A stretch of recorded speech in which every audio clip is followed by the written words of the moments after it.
तो आज आम देखा जिगुरात तेणु आपण मैंने मत कमेंट करेंगे कि जिगुरात को कौ राजा तैयारी करते तेणु आपण समझ जिगुरात हूँ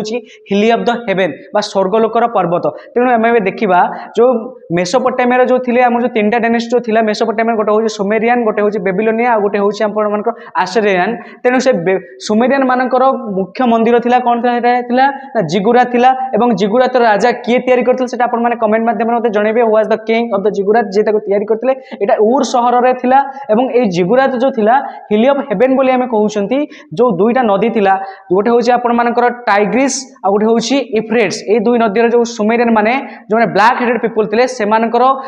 कंट्रीब्यूशन थिला कौन थिला गोटे थिला ना दैट वाज जिगुरात द और हिली ऑफ हेवेन बा स्वर्गलोकर पर्वत को जाय हिली ऑफ हेवेन बोली को जाय।